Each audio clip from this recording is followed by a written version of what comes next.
morning. Hello, hello, hello. Good morning, everybody. Happy Thursday, July 23rd to everybody listening. This is normally where I'd say I hope you're having a fantastic start to your day because I know I am, but I'm going to have to be honest with you given the news that's going on in Madison. I don't believe that many of us are particularly thrilled with the way things are going right now. I'm obviously going to be starting the show there. We'll be getting into that in just a moment. Um, as we kind of let people trickle in here before the show really gets rolling. I would like to say, and a special shout out to all the people in the anti-flock community out there. We had another meeting yesterday at the Appleton Town Hall, City Hall. A lot quieter than the last time around. Still a very decent turnout. Handful of people went up and spoke. I sat there and watched and just showed my support via being there yesterday. But looks as though we're waiting until September 9th, and even then, we're probably not going to have any kind of decisions. But kudos to everybody who showed up. It was a shit show getting to town hall. Oh, thank you, gamer. And how are you today? What's up, Fergs? All dressed up, yeah, threw a collared shirt on. Um, but getting there was an absolute nightmare. Yesterday there was some kind of parade. That's what's funny is even when I did work at that little radio station, I never knew what the weather was going to be. I never knew when there were parades. I never knew when there were road closures. Not because we weren't reporting on it. We absolutely were. But when you do what I do back in the day when I had commercials, um, it becomes white noise because you're busy focusing on what the next segment's going to be about rather than listening to whatever's coming out of the radio. And so it was like a running bit at the station where I was like never appropriately dressed for whatever the climate was that day because I did not know what the weather was. And like that's the way I always was. So I showed up at the city hall yesterday, and all the college was shut down, and there were just like hundreds of cars backed up on every possible side street. And like to be frank, a lot of you guys are always like, "Oh, just wait till EAA, the traffic's bad. Just wait till Mile Music, the traffic's bad." And coming from Pittsburgh, um, I'm like, "Oh, this is adorable that you guys think this is what bad traffic is. This is absolutely tolerable. If this is the worst it gets, I'm absolutely thrilled." Yesterday was the worst traffic day of my life in the Fox Valley. I hated it. I mean, I'm glad everybody had a good time. I'm assuming everybody had a good time who was at the parade. I hated it. It was a lot to take in.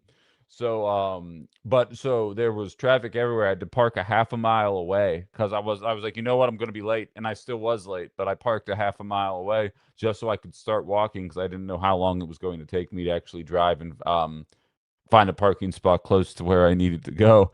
And while I was walking to the building, a gentleman rode by on his bicycle pretty quickly. He looks over to his left and sees me and just screams, "I still listen to the show every day." So I don't know who you were, and I apologize if I actually do know who you were. I didn't recognize you in like the fleeting moment that you drove by on the bike, but I appreciate you very much for hollering your support. Please go tell your friends. I need all the help I can get. For those of you that aren't on Facebook, some jagoff named Todd Pingle, Pingel, not telling you to bother him, of course. Todd Pingle, Pingel, was very aggressive with me this morning, and I told him that I was going to shout out him and the company he worked for, the Bolt Company, Boldt. Because it seems as though Todd always likes to message me on the day when a minority loses their life to a armed officer of the law. And I'm sure that's just a coincidence, of course, that Todd Pingle, Pingel, that works at the Bolt Company, Boldt, seems to message me every time something like that happens. And I wanted to let him know that I was going to shout him out to start the program today. And then he deleted all the comments that he made to me and blocked me. It's almost like he knew that he was being rude or something, and you had to threaten him with the cancel culture that his people just seem to fucking love.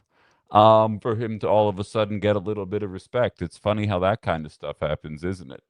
But Todd Pingle, Pingel, shout out to you, bud. You'll be missed. I'd hate if anybody listening to me went and left him a message or something. Please don't do that.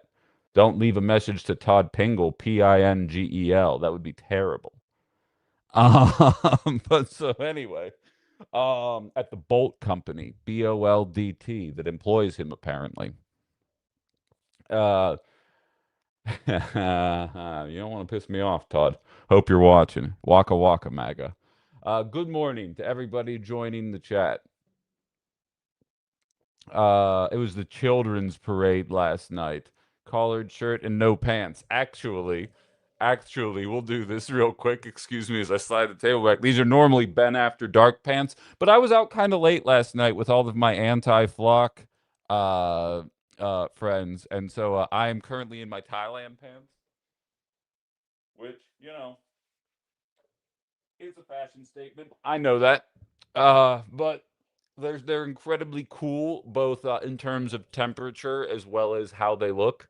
So I was like, I think it's a Thailand pants kind of morning. Um, and so here we are. So I'm fancy up top, party on the bottom. That's the way I like to work. But yeah, so and that's the way my morning's been going. And unfortunately, I know, well, let me run through some of these comments. And hello to everybody that's been saying good morning. Um, the elephant pants, is he management or labor? I don't know what he is, CKK. I don't know what his position is. He said he worked in technology, but then he also couldn't figure out how to navigate Facebook. So I don't know if he has any skills at all, honestly. No need to apologize for anything, Keto. Don't you even worry about it. Um, I need some palm trees in the background. We'll see. I have an aesthetic. It's funny. I was out with a bunch of women yesterday, and like they were talking, like they were trying to be subtle, but I think they knew. Like I think we all know, right? They're like, "So, who's going to help you set up your professional studio once you have the space next month?" And I was like, "Oh, well, I'm going to take some suggestions." And they were like, "So, us." And I'm like, "Yes. Yes, that would be fine. I'm absolutely fine with that." So I'm gonna let them pick the aesthetic. We'll see what ends up happening there, but I trust them. I know anything aesthetically is terms of Ben Comino's probably a bad move. So we'll see what ends up happening there. But all right. Enough of you guys have popped in here. Let's get into the main story of the day, shall we? He was the VP of IT. Interesting. The Todd I'm finding works at Fox Valley Technical College as an airframe and power plant mechanic. Oh, there you go. Interesting. It said Bolt Company on his account where I was looking, but that's interesting. I can't look anymore because he blocked me, but that's a shame. Fox Valley Technical College employs a guy like that. That's a shame. Um, be a shame if people let them know that it's a shame. But all right. So yesterday evening, I'll admit, Ben After Dark, I was kind of pot committed to having a enjoyable show last night. I had my friend Meg on with me, who was also at the flock camera thing yesterday. And just before, while I was driving to um the meeting, I saw the news about what took place in Madison. And if you didn't see it, I find it hard to believe you didn't see it if you're listening to this show. But if you didn't see it, a handful of officers, 4 officers, surrounded a gentleman, and the original camera view was from pretty far away. And I um, err on the side of caution in this job with intent. And even though I'm not on FCC airwaves, I do try and remain pretty measured when I talk about things. And I kind of let things develop. And when I first saw the footage, I was like, okay, like I'll fill you in on the mental process that I was going through here. I saw the video. The video was from very far away. And I even said when I walked into the meeting, I was like, "Did you guys see the disgusting video that's going on in Madison?" They were like, "Yeah." And I said, "Honestly, I can't tell if he grabbed a weapon, a gun, a pew pew from the holster of one of the police officers, because I'm trying to justify 3 point blank shots to the face while laying on the ground. And I was like, if he had one of the pew-pews from a police officer even lying on the ground, you would still be an obvious and immediate threat. And while unfortunate, um, it's it's part of the job. And while I do think policing needs to be rehabilitated, there comes a time when you're just like, well, you can't be doing that shit to police officers. You should expect this kind of stuff. It seems as though the consensus as of right now is that he had a knife. And if he had a knife while lying on his back, surrounded by 4 police officers, and then was pew-pewed in the face 3 bang, bang, bang consecutive times, that was a gang-style execution. And I understand that he was being difficult when being arrested. And this is why when people say police need to be rehabilitated, this is what they are talking about. Because what I saw yesterday was unacceptable. And not only was it unacceptable, much like when ICE murdered Renee Good and murdered Alex Preddy, unless a second angle comes out that shows something that that further angle does not show, and for the record, none of the cops had body cameras on, it's almost like that should be mandatory, especially in any state that's trying to cram flock cameras down our throat. Probably the fucking police should have cameras on them all the time too then, right? Waka waka, right? So none of them had body camera footage, so we are not getting a incredibly close-up shot of what's going on. So all I have to operate off of are the handful of videos that have been made available via social media at this point. You know, for all the drawbacks of social media, I'd argue even the last 7 months have shown you why it is realistically post October 2023. There are some very obvious benefits to social media that I can see dwindling as more and more of the oligarchy kind of consumes social media as well as regular media. And thank you for all the gifts, everybody. I appreciate that on TikTok. Um, because if it weren't for social media, how would we know about so much of this stuff? It's not funny. I don't mean to use the word joke here, but I can't think of a better term. Like I can't think of a better term to use, but I would joke around with my friends in Pittsburgh and I would say, think about the odds that we caught the Rodney King beatdown on film. Like there had to be a person with a camera who happened to be walking by. I believe it was with a television studio, happened to be walking by with a camera and caught the police doing what they were doing. And if that person with a camera weren't in the moment, walking through past one of the most historic times in American history, it would have been the word of the police versus the word of Rodney King. And allow me to tell you how that would go even in 2026, let alone back in the early 90s. Nowadays, everybody's walking by with a camera, and that, I mean, it sucks from a unwarranted surveillance standpoint, but it's fantastic from a what's actually going on in Gaza standpoint. It's fantastic from a what actually happened in that what looks like gangland execution that took place in Madison yesterday. And fortunately, we have people that have the guts to go there and get that kind of footage. And there was an immediate mobilization of protesters. And I see you there, Ecuadorian. I will get you up in a second here. Just stand by.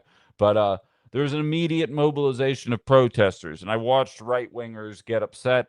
They said, well, love the libs or hate them, they sure can organize quickly. Well, you know, um, it's called standing for something.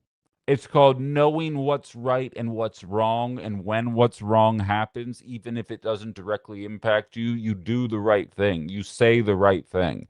I can tell you, if I've learned one thing in the last 31 days, the way I'm going to measure success in my life going forward is knowing that I had the balls to say what I knew was right when a lot of people in media would rather just tuck their tails between their fucking legs and pretend like nothing's going wrong.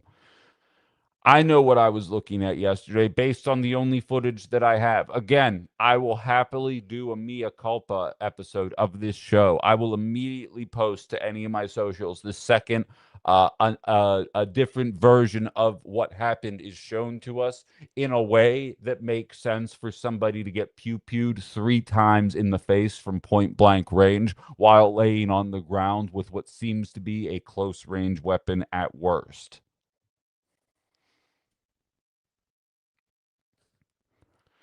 Vote for Aragon's asking, are any mainstream media outlets talking about the video, or is it pretty much social media at this point? I feel like I'm in the dark about these developments. Mainstream Wisconsin media is, and like even local media. I actually have an article from WKOW up that I'm going to be reading that has a lot of the statements from all the people running for governor and who are currently governor up, and so I'm going to be getting you guys that audio. Um, yeah, I could. So, but in any event, I could have. I'm sorry, I apologize. I got a text and that kind of knocked me off my train of thought there. But so I have been watching national media. I haven't seen it show up anywhere there, not even like a 3 minute mention, because thousands of people mobilized. Um, and you would think that there would be a little bit of attention on that, but it is not getting attention on national networks at all. But local media has comments from all the different. And I'm going to be reading you, especially Fran Hong's, because it's taken a lot of heat, and we'll determine whether or not we agree with that. By the way, I apologize. I'm about to bring Ecuadorian up in a second. I'm also going to add the link on my YouTube chat for anybody that wants to have their thoughts heard as well. This is obviously going to be a very user interactive show. No Malia today. We normally have her on from 10 to 11 to talk about foreign policy. So, I mean, I do have some foreign policy talk planned, but I'm also content to have this conversation with you guys for the entire 2 hours, because Lord knows I'm pissed off, and I'm willing to bet that a lot of you guys are as well. Facebook, I'm going to bring you up as well here while I get everything set up. Unfortunately, the Facebook Live has been a bit laggy the last couple days.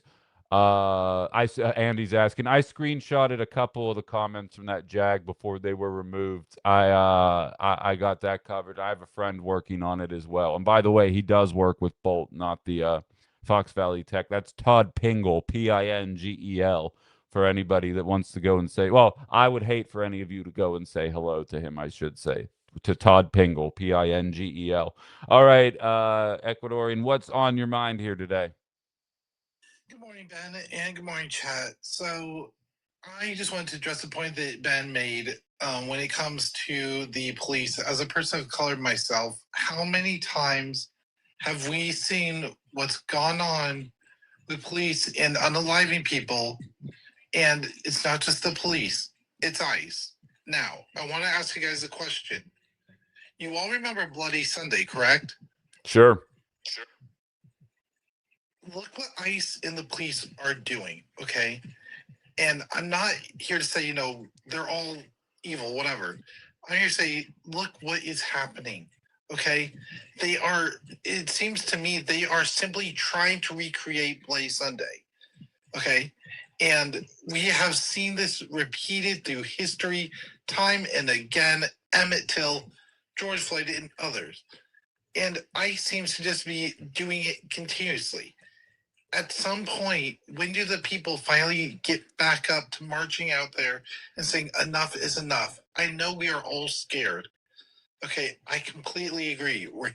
We are all very scared of what's going on right now, but we have to mobilize at some point. We have to get out there with our signs and do what we did in 2021, because the only way these people are going to listen is if a large sum of people get out and finally say enough is enough. And I know that a lot of people are probably wondering what good that'll do. Sometimes the best method that Dr. King said was to mobilize, was to get out, protest, make your voices heard. Because the more we make our voices heard, the more pressure we put on them. And they don't like that pressure. They want us to stay quiet because they think that the rules no longer apply to them. They do. They just need to be reminded that we, the people, are the ones who hold that power, not them. They need to be reminded who is the sheriff in these states and why the people are given a voice for a reason. And I just want you guys all to know that we don't have to be afraid of these people. They want us to be afraid of them because they think that we will not stand up to them. We can and we should and we will.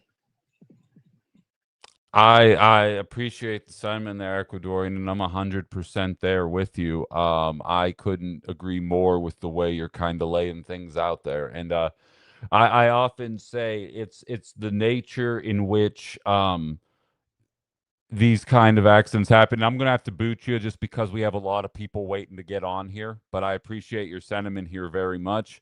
Um, it's and to Kristen, there we go. Kristen, you're up next. Truckin', I see you there as well. I have to go one at a time, but I am going to get you up. And again, there is a StreamYard link as well on YouTube for anybody who wants to be heard there.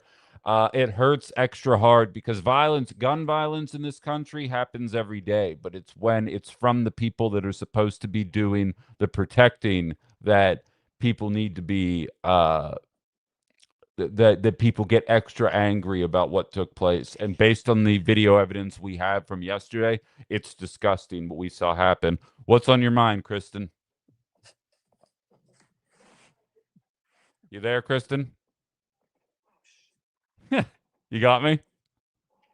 You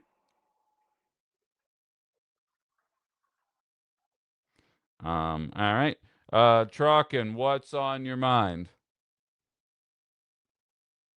Oh, hold on, we're having a connection issue here this time. Truckin', you there?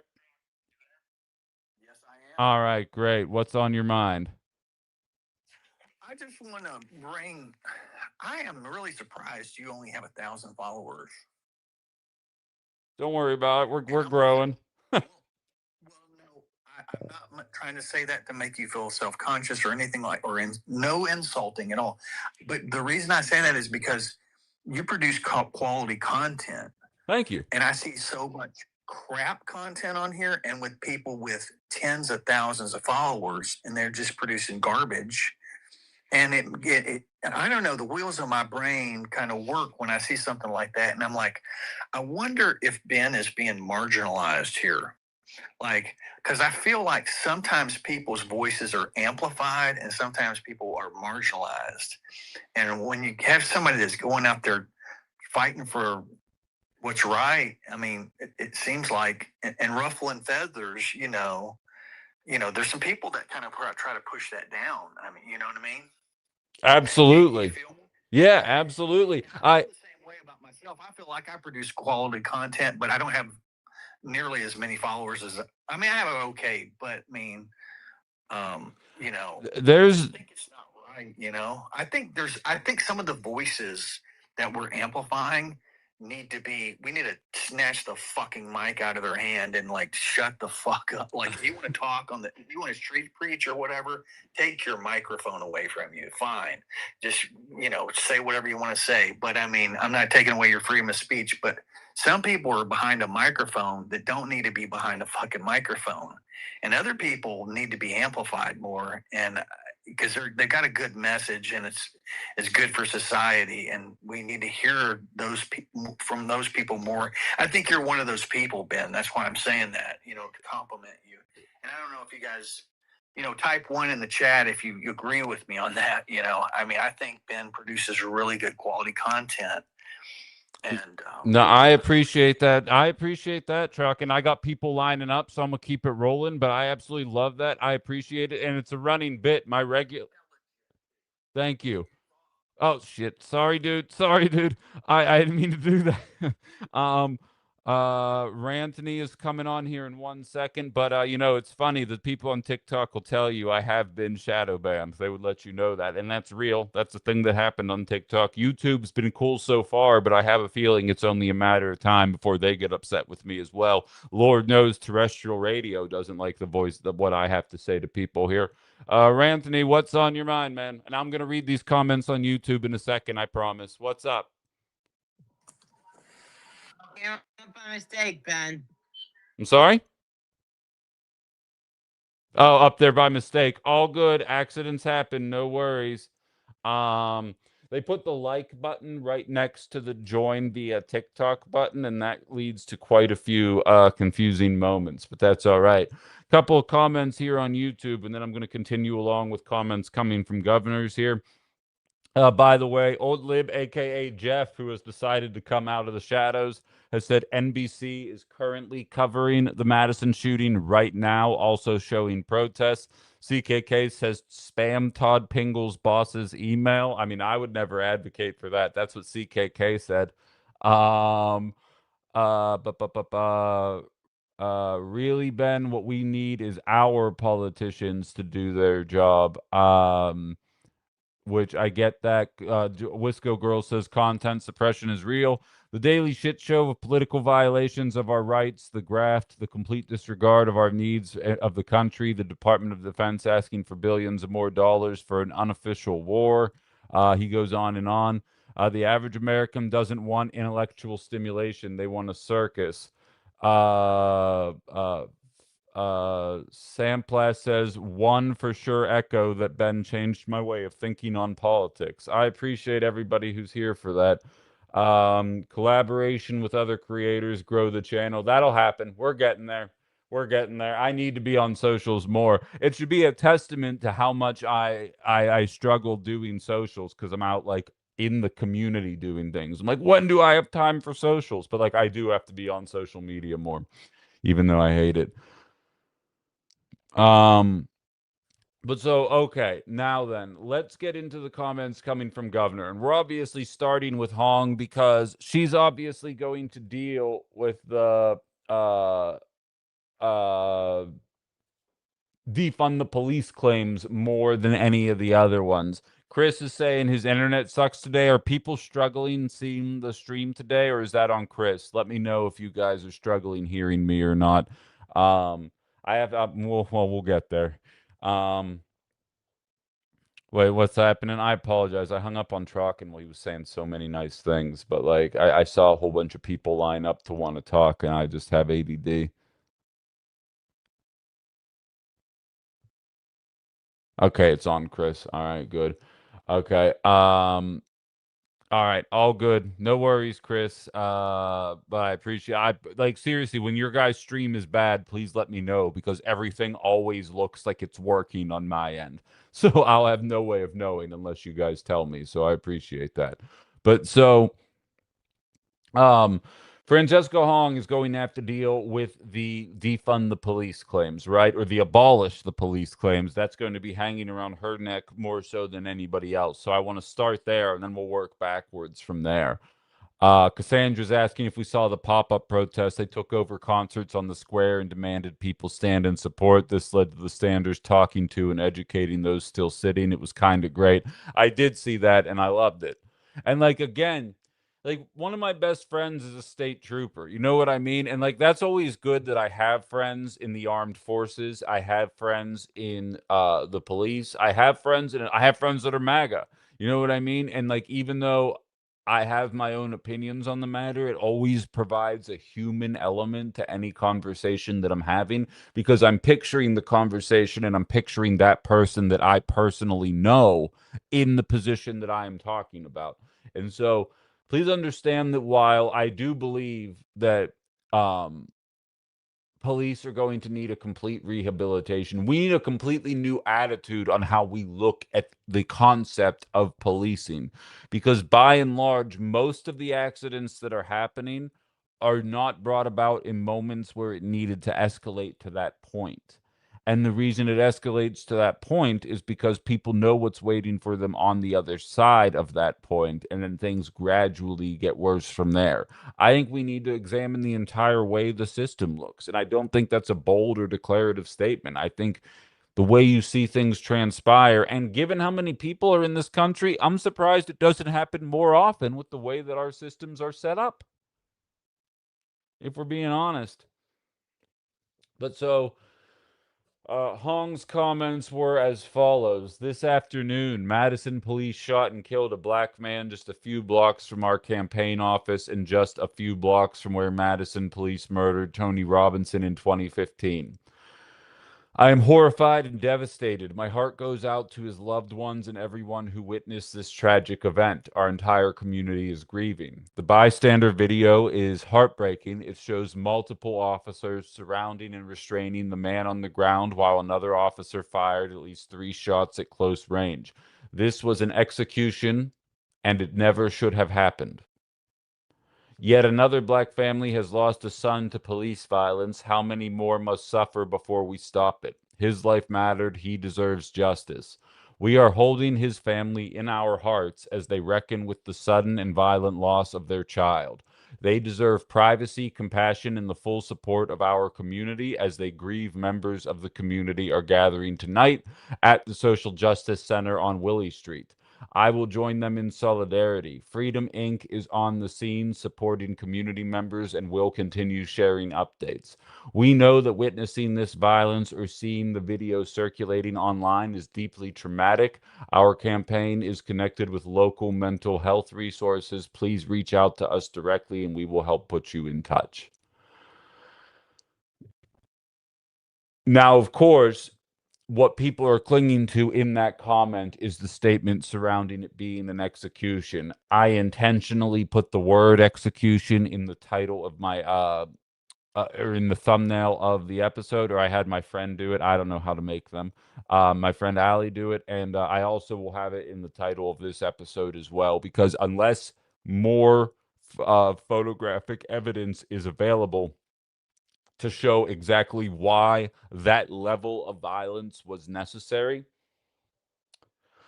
the person with the pew pew should never work in policing again, unless they have a hell of a chunk of information to make available to us down the line. Nobody should ever trust an individual with that kind of an itchy pew pew finger again. In the police force. And I know one bad mistake does not a career make, but you know what? I didn't even make a mistake. So take the guy's job. He does not deserve the badge. He does not deserve the immunity that comes with the badge. He does not deserve to be in a position where he's supposed to be making other people feel safe, because I'm telling you right now,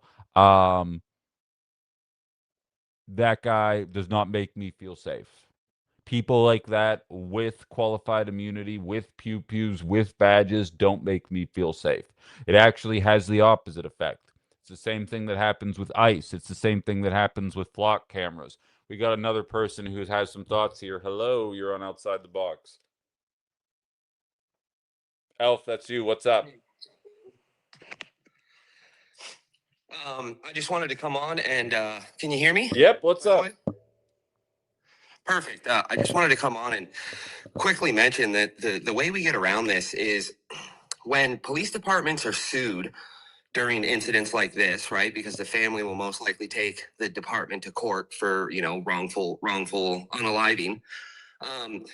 The money that the family wins in the suit countrywide comes out of taxpayer dollars. Sure. It comes out of the money that we give to our cities and our states. If we want to stop police, and that means that police can go and do what they just did. They can have a lawsuit. They can lose that lawsuit. And it doesn't hurt the department. It doesn't hurt the officers. It doesn't do anything. My suggestion, and it's been widely suggested otherwise, is that we tie those lawsuits and the costs of them to police pensions. And that will make our police themselves, because that means that when a lawsuit happens, when an officer does something wrong and a lawsuit happens, that lawsuit needs to be paid out.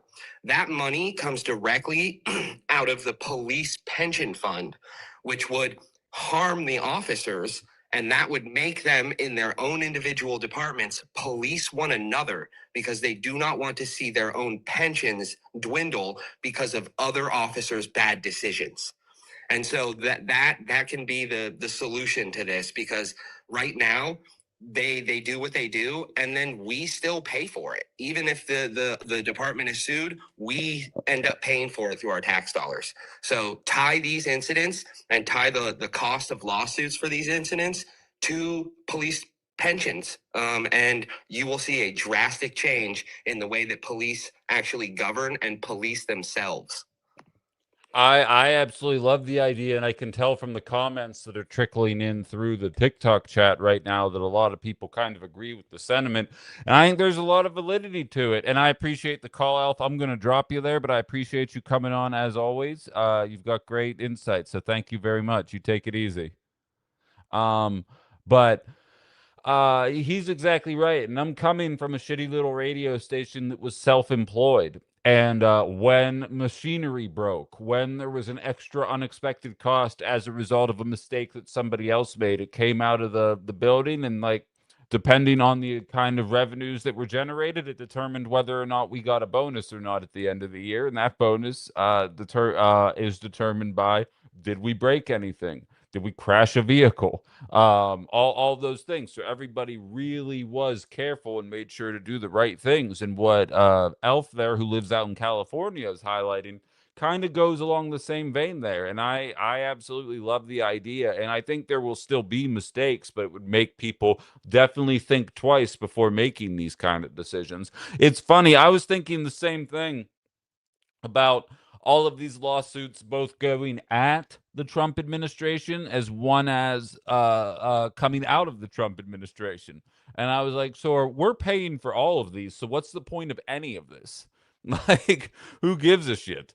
And it's a very similar idea for the police lawsuits as well. And there absolutely should be a lawsuit, barring some kind of footage that, again, would be readily available if they were required to wear cameras. But no, we need flock cameras to police all of us.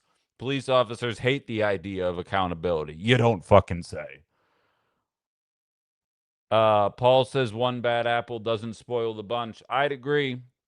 I mean, I've stated before, I have friends in law enforcement, but I do know that there's enough of this bullshit that goes on, and like you don't have to die for the bullshit to happen. You know? Like it can be just a good old boy network thing, and if you don't think it's out there, I can confirm it is out there. uh Messing with people, and it's hard to avoid. I just realized I'm not used to having headphones yet. I can actually hear myself when I do this show. That's a much more enjoyable way to do things. But it's hard to avoid that. It's hard to avoid that. Um, wait, where? Hold on, wait 1 second here. What did Fenway say? Give borrowers from Wall Street to pay damages. Government borrows from Wall Street to pay damages with interest. Um, Herb's okay. Herb just agreeing. I appreciate that, Herb. Uh, trees are cool. Says it does spoil the bunch. That's how spoiling works. CKK says you can't say that one bad apple doesn't spoil the bunch when the bunch does everything it can to protect the bad apple. Which I think that's the frustration of it all. And I do believe our society creates an us versus them attitude. It's kind of like it happens in media as well. Like even media people that I can't stand, that I think are frauds, that I think obviously have an agenda, when I see them get treated as if they don't matter or that their questions don't have to be answered, I'm like, well, that's a slippery slope. And I oftentimes will kind of be like, hey, that guy sucks, but like answer the question. And I have a feeling police officers kind of operate the same way. If you've ever been in or around a bar fight before that you didn't start, but you see your friend or sibling all of a sudden in harm's way, and then you're like, well, I definitely didn't start this, but it looks like I'm here now. To me, that's kind of the mindset that I think is born out of this kind of system that we have, where, I mean, to be perfectly frank, police's primary job is to protect capital, right? Like they protect us by extent. And I've told the story 1,000 times. I was hiding in my closet with freaking a knife because I thought somebody was coming in here to take me out for my political beliefs at a time when I did not know anybody in the Fox Valley. I was very new here. I didn't have anybody to call, barely knew my neighbors. And it sounds like Jason Voorhees is on the other side of the door coming in to take me out, probably because I said his boss should pay him a little more or something. I don't know. That was normally the crux of what my show was about back then. Before we had, ICE and a bunch of mass virgins just unaliving people in the streets with what feels like a regularity that is tiresome. But I was standing there on the phone with 911 dispatch, and the police came and they handled the situation, and they were polite to the dude who was just a drunk guy who was at the wrong apartment thinking that his girlfriend had locked him out, which probably raises some other questions about how that guy was treating his girlfriend, if that's how he was banging on the door and yelling to get in. But that's neither here nor there. I don't know the guy's personal life. But they came, they handled the situation, they moved on, and had the police not been a thing, I don't know what I would have done. You should be able to say those kind of things, but then also within your very next breath be able to say, and what happened yesterday was an obvious execution, and there should be repercussions for engaging in that kind of action. Like both of those things can happen at the same time, and I don't think it's particularly bold or declarative to say anything like that. So that's that's my attitude towards it. So from a concept of does one bad apple spoil a bunch, to a certain extent, yes, if the bunch isn't willing to be like, no more of that. We can't be having any more of that. It's like if a media person with the highest ratings in the market were fired for no other reason other than opening people's eyes, you would hope other people in the media would stand up and say, well, that was a pile of horse shit. But unfortunately, you know, you can't pick your friends, I suppose. Um, The Supreme Court has said that the police have no duty to protect you. If you didn't realize in 2020 the police protect the government, you weren't paying attention. How says the lady who used to be the news director at that radio station said her biggest shock when she started was how the police lied all the time. Her words. Interesting. And by the way, Carla, thanks for sleuthing going on at Bolt Construction Company and whether or not Todd Pingle, Pingel, works at Bolt Company still or not, because it'd be embarrassing to hire somebody like that who talks to people. But yeah, see, to talk to people the way he was talking to me. But I appreciate that very much. Um, yeah, Jay and Carla are talking on TikTok and Gamer about how police are protectors of wealthy people's property, and to a certain extent, that's very real. Um, and like I said, there is an element of why do crimes happen, and crimes happen as a result of the systems that are in place. As I've stated 1,000 times over, crime is a byproduct of poverty, and poverty is becoming more and more widespread. Realistically, the fact that poverty is increasing at the rate that it is, we should be seeing crime increasing, and it has been decreasing since 2022, and realistically since like 1970 on the whole. Like there's like little spikes here and there, but by and large it's a very big downward trend from 1970 until today. And it's also been a downward trend from 2022 until today. There haven't been those spikes. And MAGA loves to say, look at the crime rate under Donald Trump, while ignoring like the very obvious trend that had been taking place for the last 4 years, both under Biden and Trump. And Biden was able to do it without a masked Virgin Army, which begs the question, why are people so impressed with what Donald Trump is doing right now? But so Francesca Hong referred to it as an execution, and I agree. You don't get to pop three people or a person 3 times in the head while laying down on the ground and then be like, it's self-defense, bro. Like there comes a time when it almost looked personal.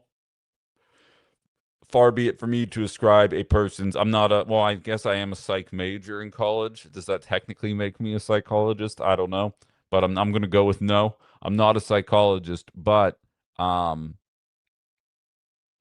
if you haven't seen the video, go ahead and check it out, then come back and then let me know I'm wrong. If you've seen the video, did that feel personal to you?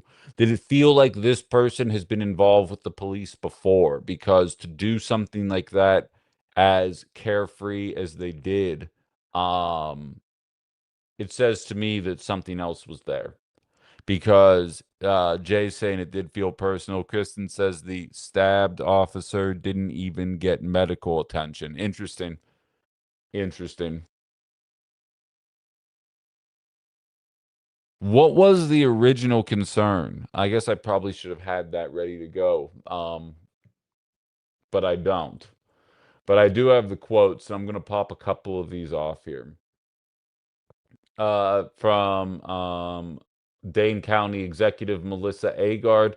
Today, our community is once again confronting the profound consequences that follow when a life is lost with an encounter with law enforcement. This is not just another headline, it's someone's child. A family is grieving an unimaginable loss, and our hearts are with them, with everyone affected by this tragedy, and with the bystanders and emergency personnel who responded to an incredibly difficult situation.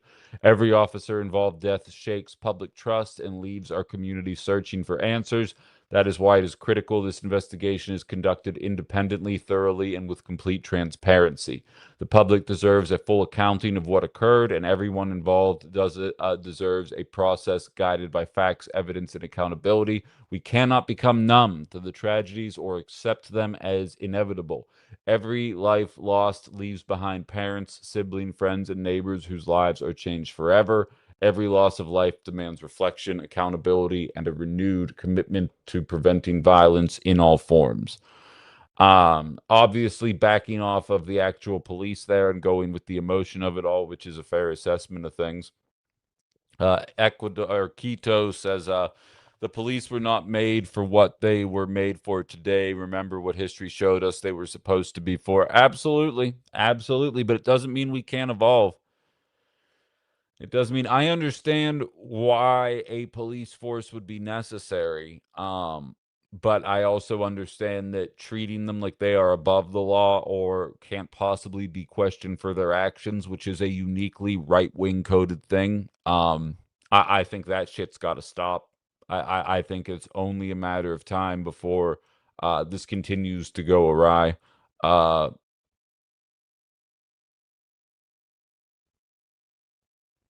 CKK said, "Thank you, Ben, for pointing out the crime rates have been dropping in correlation with loosening of gun control in America." Yeah, isn't that interesting? But it's the sensationalized violence that gets everybody's attention. Again, I promise you, I don't know this for a fact. I didn't look it up.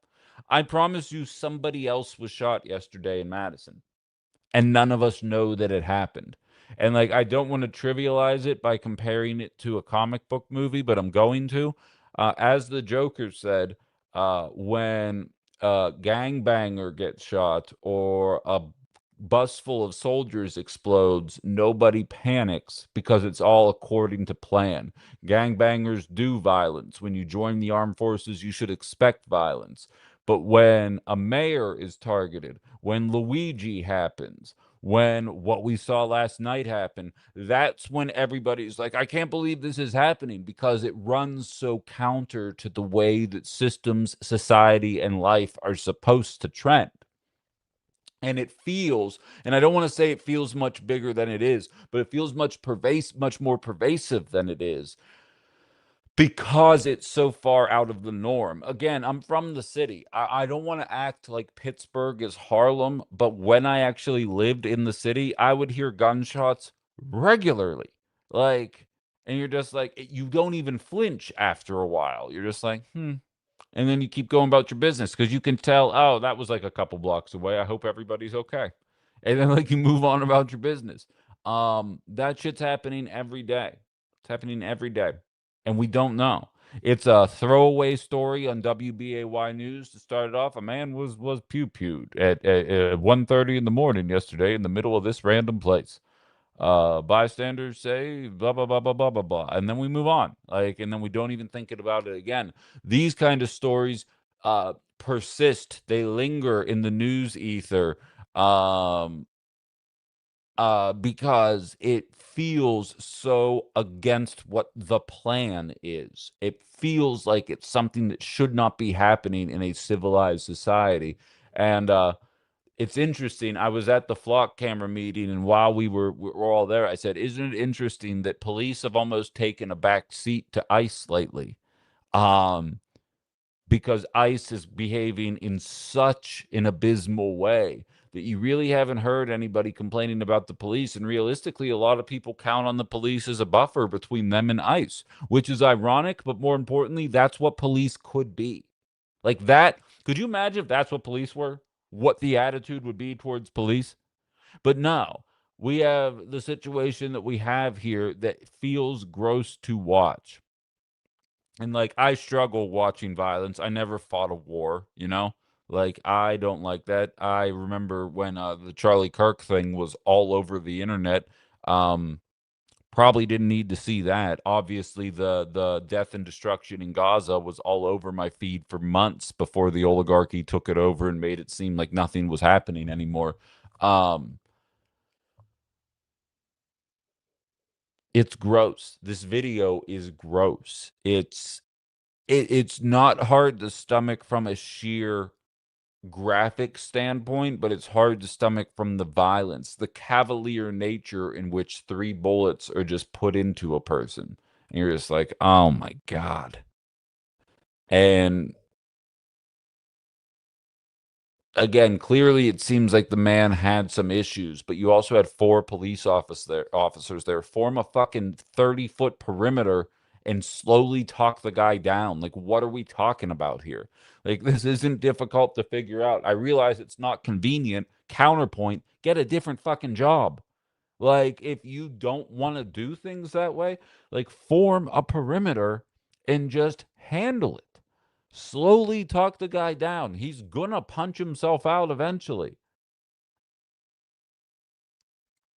No, let's pin him to the ground 4 people deep and then plug him 3 times in the head. That sounds like what's going to make people feel safe. That sounds like the appropriate way to handle something.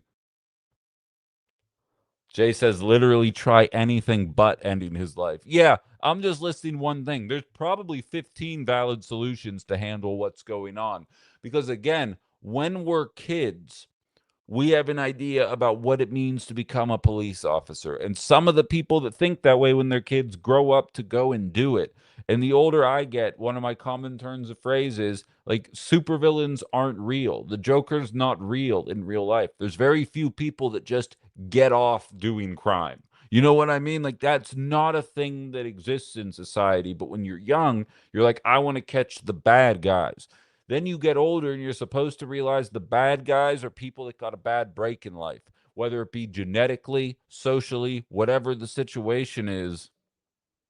Um, and that's who you're policing. And these people aren't bad people. They're not looking for that kind of violence. They are matters of circumstance that should be viewed as such. And then when a candidate like a Francesca Hong comes out and says, we should be examining these conversations from an entirely different perspective, they are the ones that are villainized as radical.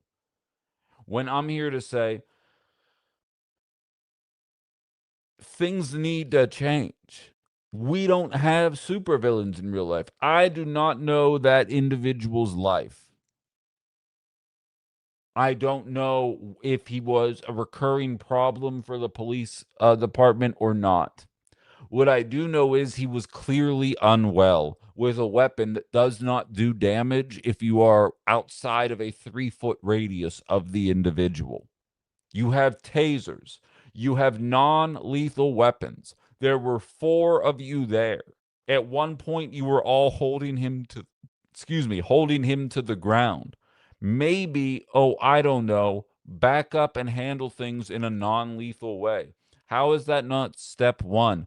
We have been sitting here chastising and condemning ICE officers for not understanding that you don't stand in front of a vehicle and point a weapon at it while the car is in drive, because you put yourself in a position where you might get run over. And ICE, it seems like that's the only the way they know how to do things, because they're not qualified for anything other than bullying immigrants.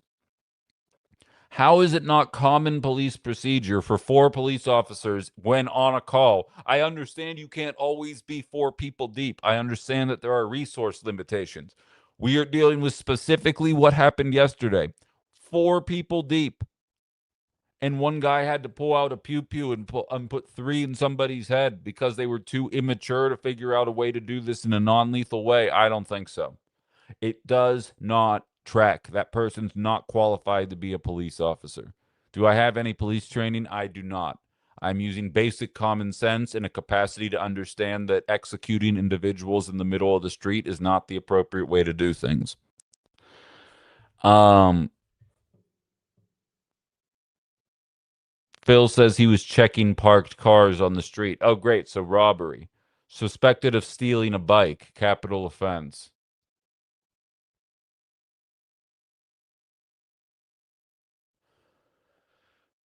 Ali saying cops started as slave patrols, therefore I think down to the integrity of the establishment is corrupt. I would agree with that. KG says ICE incidents are worse because the DOJ is actively obstructing investigations. Well, we'll see what the police department allows in this investigation, though, right, Kay? Like, it's not like police have some kind of straightforward and above board process. So you're not an expert in doing not every aspect of situation. Police nor ICE are judge, jury, and executioner. That's why due process exists. Yeah, I'm not. At no point did I ever claim to be an expert, but I am an expert of knowing that 4 people is 3 more people than 1 person, and when you're 4 people deep, you could probably form a very small perimeter and move with the person and talk them down rather than try and tackle a guy. Um, Immediately and try and like get to a position where it's like, let's get you a meal, bruv. Let's go get you somewhere where you're not here and like let's handle life. Like there's ways to do this, but we'd rather meet our quotas, right? Police officers are no different than a sales rep. How many of you were driving in the Fox Valley at last weekend? Did you notice how many cars were on the road? I drove down to Green Bay on a Saturday and then down to Oshkosh on Sunday. And I saw like 47 police officers. I'm sitting there, I'm like, oh, they must be behind on the amount of money that they need to make for speeding tickets. And you guys in the Fox Valley are the worst fucking drivers on the planet. So it'd be very easy to monetize you guys if you just put a couple police officers out there. And they were very clearly all over the place. Police officers have quota just like anybody else does. I have ratings quota. I'd crush it every single week, every single ratings book, but it doesn't matter apparently. Everybody's got a quota. And police officers are no different. So when you see things like yesterday happen, you're just like, man, were they just trying to get their arrest numbers up? What was the situation that it had to be handled that way? Because it seems as though the numbers were on their side.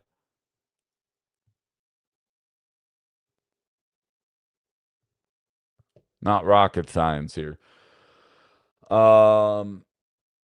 Brian says, we have a mayor of New York asking for the arrest of a leader of Israel for war crimes. We have a president who started an illegal war with around sponsors of actions of ICE, murders all around us. Yeah, it's getting ugly, and we're supposed to be scared of immigrants. Who, like, I'm not saying that undocumented immigrants have never unalived somebody before, but, like, again, everybody's capable of doing crimes, and not elected officials, officials with authority have a certain level of expectation thrust upon them. And like, if this would have been a one-on-one interaction and it played out the way that it did, there would be a lot of people upset with it. But if it were one-on-one, one guy allegedly got stabbed during the process, I think this would probably get put to bed quicker than not. Add 3 more people to the equation, and it is an awful look. It is an awful look for the Madison Police Department. It is an awful look for those police officers, and trying to defend this or saying that the people who don't have police training aren't qualified to say so. You don't need police training to look at that and be like, I know that's wrong. I'll tell you right now, you don't need media training to look at the outcome from the 2020 election and be like, oh, well, that wasn't rigged. Like, the powers that be should be able to point to something and say, that's not how that's supposed to work. What I saw happen there was a disgusting act, and trying to pretend that that was somehow excusable is something a guy like Todd Pingle, hired by the Bolt Company, would do, but not something that anybody who has a basic concept of human decency would think.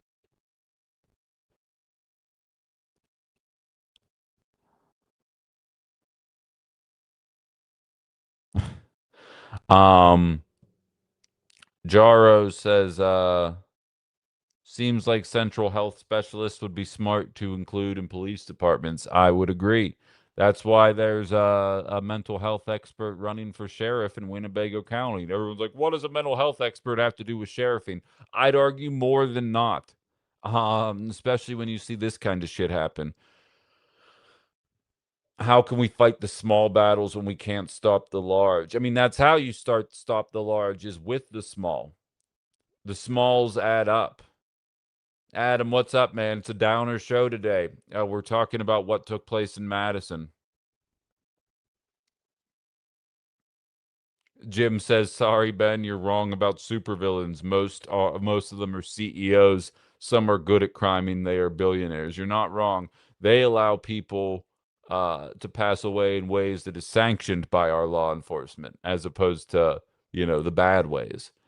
Uh, Just reading the news on this, had no idea tasers didn't work. I wonder if two tasers would have worked. Yeah, isn't that the truth? If only uh, the U.S. government had signed like a $350 million contract with Axon so that all of ICE could get tasers or something. It's almost like maybe they could fucking use them once or twice rather than immediately going to the lethal means in order to address these matters. 4 officers to 1 man plus 2 more squads pulling up. They had options. I'd agree. John says, fellow people, we need to value everyone no matter what. How does each of us condone violence? Please examine how you treat yourself and others. That's probably a good way to handle it. Keto says, as an immigrant and person of color, I don't like going out because IDK, who is secretly ICE? I feel that. And who's just a regular civilian? I can't even imagine.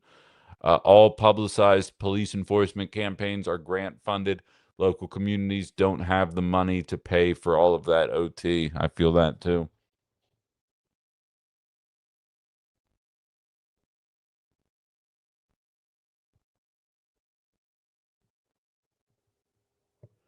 So wait, there's an officer that pew him went to the hospital with multiple. I'm no, I'm too far behind on that conversation to take part in it anymore.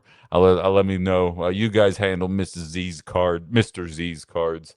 Let me know how that go. Tasers don't work nearly as often as people are led to believe. No, I buy that. And I know that if you're on drugs, um, it gives you that superhuman strength sometimes that you just kind of power through it, like your PCPs and whatnot. But I'm gonna get banned on TikTok today. It's fine. You guys need to grow up over there on that app. Ugh. But I argue if 4 of them had tasers, the very least you could do is everybody pop a taser in the guy and see if it happens. And I'd be willing to bet, statistically speaking, that one of those 4 tasers would have got the job done. And then none of this is happening right now. I couldn't believe it when I saw it. And I went into it giving the benefit of the doubt, which, by the way, as a leftist, absolutely drives my core audience up a fucking wall. Please understand that it is professionally unintelligent for me to give police officers the benefit of the doubt, and I do it anyway because I don't believe enough people in media approach these situations with the right attitude. You got the Fox Newses of the world ready to defend police and ICE no matter what. You got the MSNBCs seeing an opportunity to stoke racial animosity rather than addressing wealth inequality, ready to pounce. I always try to approach these things with an attitude that highlights um, that police have a tricky job, but the reason the job is tricky is A, because of systemic inequality, and B, because the way we handle policing in general, in my opinion, is not the appropriate way to do it. And I think there are better ways to do it. Again, especially when you're up 4-1. We're not New York City. I realize it was Madison, so I shouldn't say we. Madison isn't New York City. It's more populated, or is it? I don't even know if it's more populated in the entirety of the Fox Valley or not, but it's not like crime is everywhere. There was a way to handle that. Why can't I use 4 tasers, Night Pain?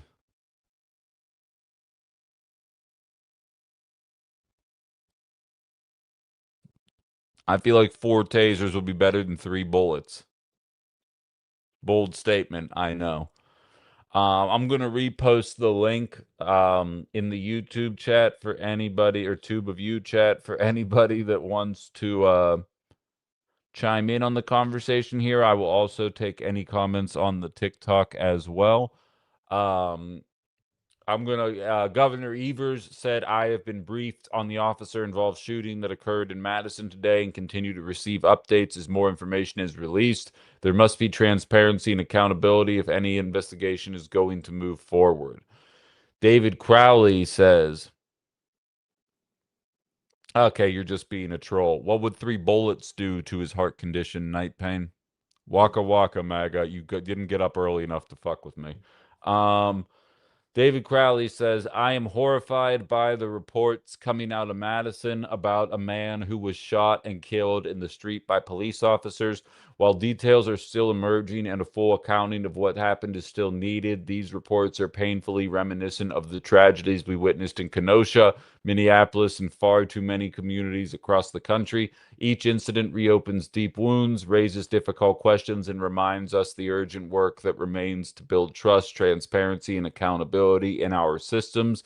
My heart is with the individuals' loved ones who are now facing an unimaginable loss, and the entire Madison community as it grapples with the tragedy.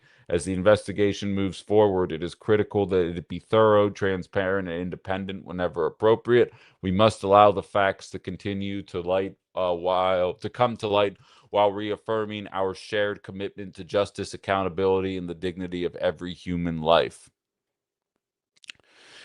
Notice how there was, what's up, Violet? What's up, Luke? Do you notice how there isn't a desired interest in calling what we witnessed yesterday an execution coming from the moderate flank? That's why I decided to bring these up, from the Everses, from the David Crowleys. They still want to placate the cop crowd. And I get it, because boomers vote, and they vote a lot, especially in primaries. But I think it's pretty hard to avoid the fact that Francesca Hong had the guts to actually call out state-sanctioned violence. Ali, if you could mute, thank you. I'll bring you on in 1 second. And what's interesting is Francesca Hong goes out there and says this state-sanctioned violence needs to go away.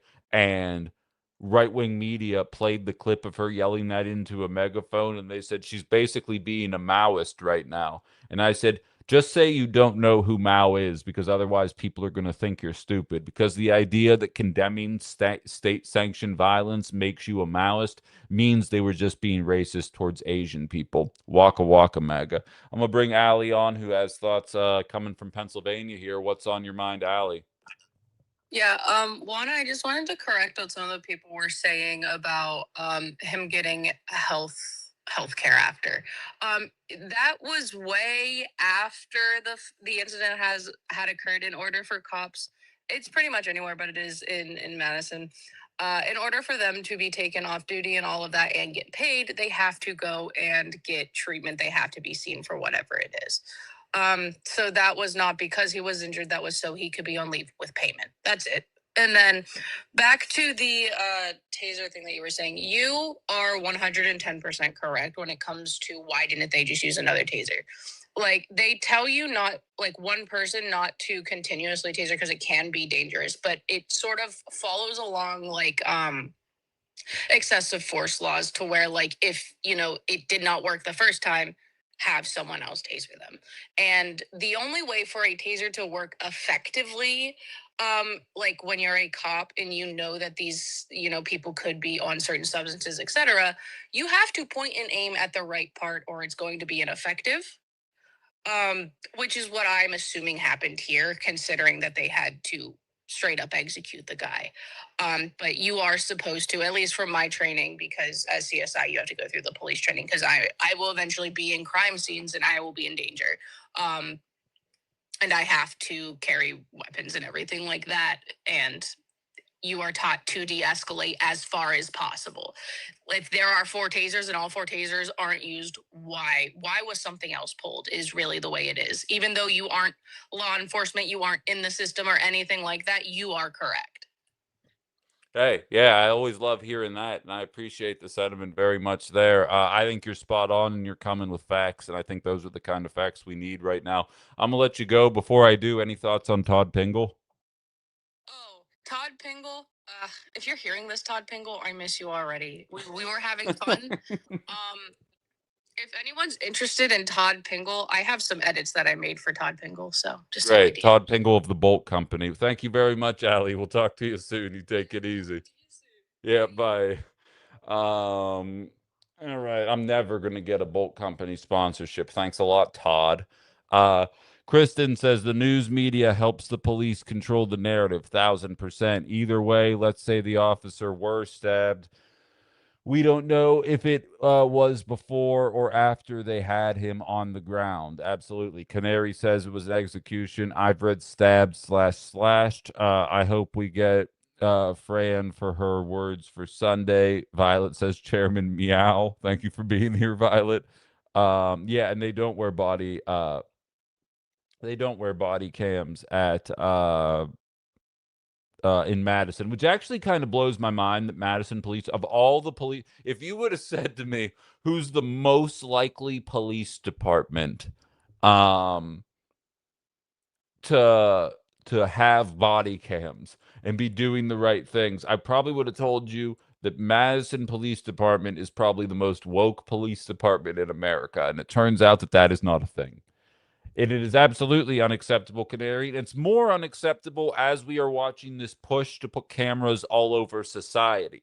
We want to monitor people and hold them to account anytime they speed or do anything untoward.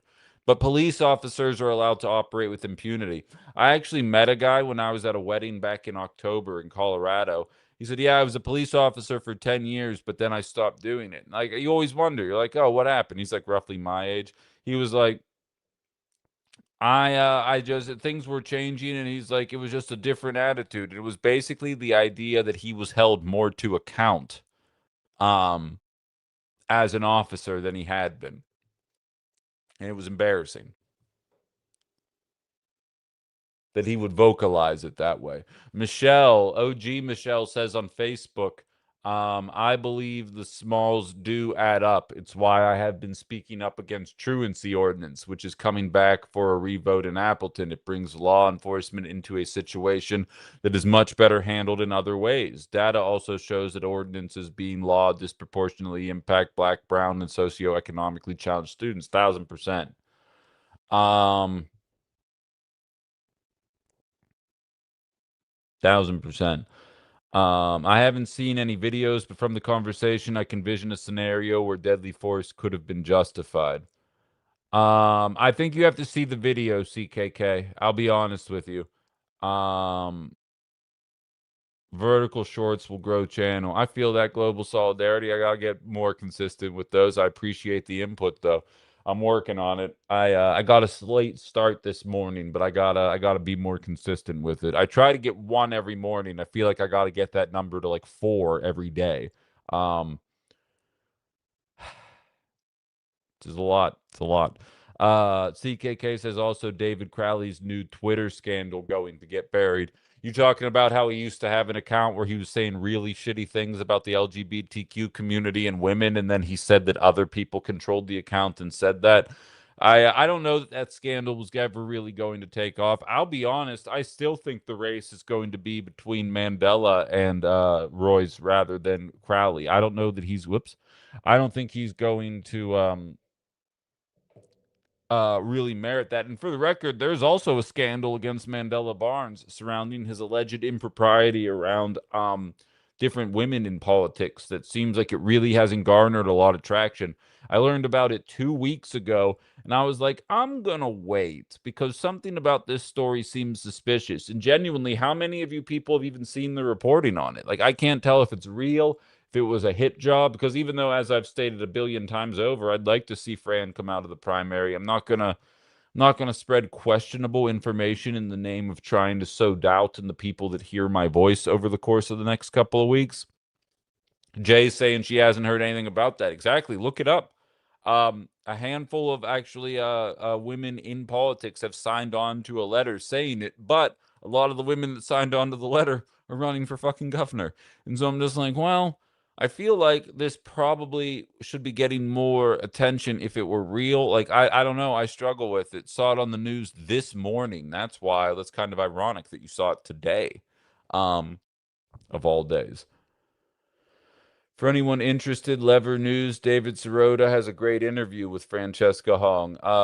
That's awesome. I love Lever News. Anybody else interested? Outside the Box has a fantastic interview with Francesca Hong as well. It's available on my YouTube page that everybody should be subscribing to. We're still seeing those numbers go up. I need to start pushing that more.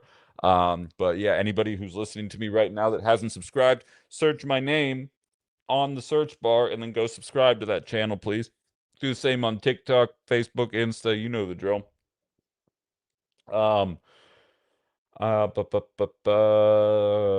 Let's see here. And Old Lib says not a whisper. I feel that who you work for is important as the job itself. That is 1,000% true. Ben, we need yeah. Okay, but so in any event, I am noticing a way there are some Democrats that are trying to separate themselves from the anti-police sentiment, and there are other Democrats that are leaning right into it. And as I've stated before, I'm not necessarily sure it's good politics, but what I do know is when defund the police was the mating cry of the Democratic Party, they beat Trump by 7 million votes. I'm not saying it's good policy. I'm saying when it was the slogan, they beat Trump by 7 million votes. Democrats won Wisconsin when that was the slogan.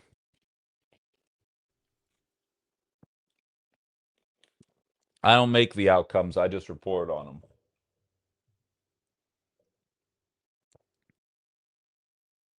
Just checking for comments here really quickly, and then we're going to move on. So I'm going to post the link one more time on the tube of you. If anybody wants to have their thoughts heard one final time, we're going to pivot into some foreign policy here in a moment, unless anybody else wants to continue talking. But a life was lost yesterday, and it seems as though it was pretty unnecessary. And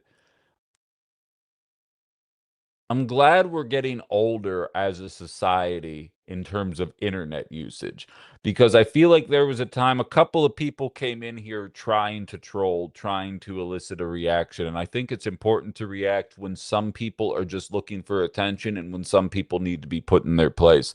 And there were, like, I want everybody listening to remember this. There was a guy that decided to make a joke about a heart condition and why you can't tase somebody, and that's why you pew pew them 3 times in the head. And I feel like a lot of people would go on to react. They would go on to have that to let them know that what they said was deplorable. That doesn't work on those people. That's the reaction they want. They love the liberal tears, right? The way to handle those people is to make them feel small. It's to make them feel stupid. And I know some of you on TikTok don't like when I call people stupid, but if you're going to act stupid, that's how that works. It's not the point. The point is not to allow them to get you riled up to the extent that you are libbing out, because that's what they share with their other little basement dwellers, and that was their ultimate goal. You allow that, you let them know they're stupid, you let them know they're irrelevant, and you let them know that if you were in a trolling mood, that you were born before they were, and that you could put them in their place, but you're just not going to because they're not worth it. Anybody who looks at yesterday's video and sides with the police is doing so for attention, not because they actually believe it. Because anybody who actually believes it is lost. And I don't think there's too many people out there in that mindset. At least I surely hope not. We'll have to wait and see. Todd Pingle for sure is. He works at the Bolt Company. We should find out if he still works there. It seems like Carla believes he has retired. It's unfortunate that the Bolt Company would employ somebody like that. Good old Todd. Exactly. But so that's just the tip of the iceberg, though, ladies and gentlemen. We've got a lot more that I want to jump into, and normally, and by the way, before I do move on, shout out to the people of Green Bay. I did not have an opportunity to make it. We had some people hop on Ben After Dark yesterday and let people know that there was a candlelight vigil at 8 p.m. yesterday for what had taken place in Madison. It was a very quick rallying cry, and I mean, rightfully so. That video was completely inexcusable. And again, I went back and forth on whether or not I should even post it, because again, I struggle with the vibe. Like, I think a lot of people that do what I do for a living post that stuff because they know it will generate buzz, and that's not the way that I operate, but I thought that it was important to put it out there. It is available on my Book of Faces page and my Instagram page. if you haven't seen it already. As I stated, it is not graphic.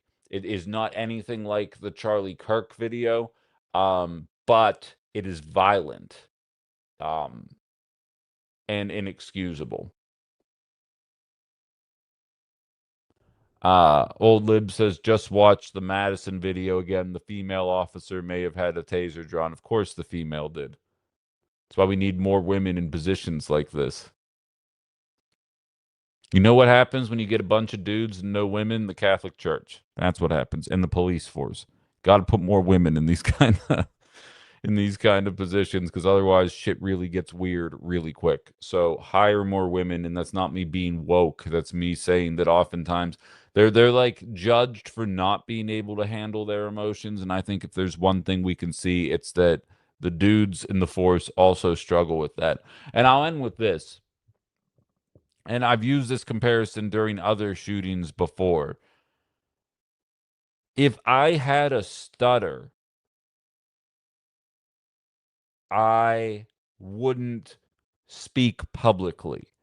I wouldn't expect you guys to put up with me struggling to get my point across. I wouldn't expect you guys to be like, oh, I know he's a borderline unlistenable, but he really does have his heart in the right place and he's trying to do the job to the best of his ability. No, with the stutter, my options are become a writer or work behind the scenes, because there's a certain level of diction that you need. You guys wouldn't make excuses for me. I know that I am a jumpy individual. If I had my hands around a you know what and then bah, that is absolutely within my nature. Anybody that's ever played Call of Duty on hardcore mode with me knows that my teammates are just as much fodder as the enemies in that match, because anytime anything turns a corner, I'm like, bow, oh no. And then I just figure out what's happening on the other side. That is not a good trait for a police officer to have. I know this about myself and have not been in a position where I would have a rifle of sorts in my hands at any point professionally, because I know where my strengths are in life and I know where my weaknesses are. Police officer is a difficult job. Talk show host is kind of easy for me, but people are always like, it's really difficult to do what you do. A lot of jobs are difficult.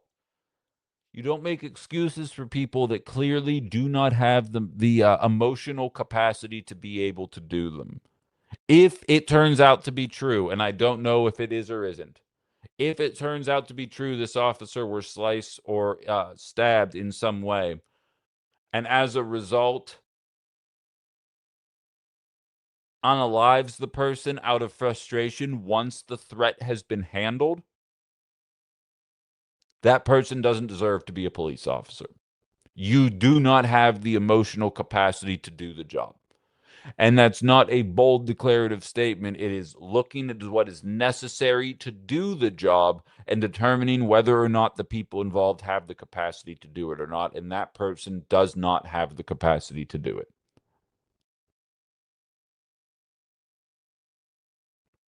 Stop being misogynistic, Ben. There's a very famous police shooting from Minnesota where the female officer shouts, taser, taser, taser, and then shoots the person with her pew pew. She drew the wrong too. Yeah, I do remember that video, absolutely. And I am being a little tongue-in-cheek here, but I do believe adding women to any situation where it is predominantly men makes the situation better. Do you see who I was hanging out with last night? That's the way society should operate. In this guy's humble opinion here.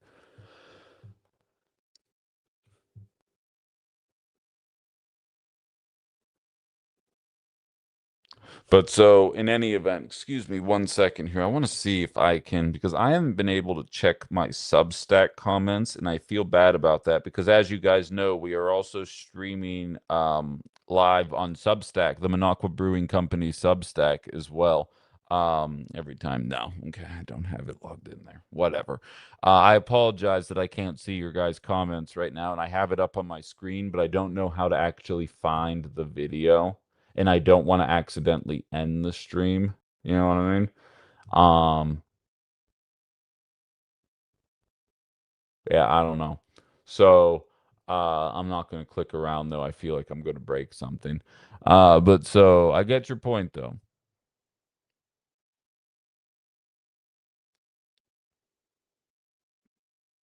Oh, Todd Pingle is now Todd Earl on Facebook. Really? Really? Let's go ahead and look really quick. Now I just can't help myself. I realize I'm live in the middle of a show. I promise we're gonna get to foreign policy in a second, but gonna go see if I can find Todd Earl. Oh, I don't even he doesn't come up. I'm still blocked on that one as well, unfortunately. Somebody send it to me. I'd love to see it. Um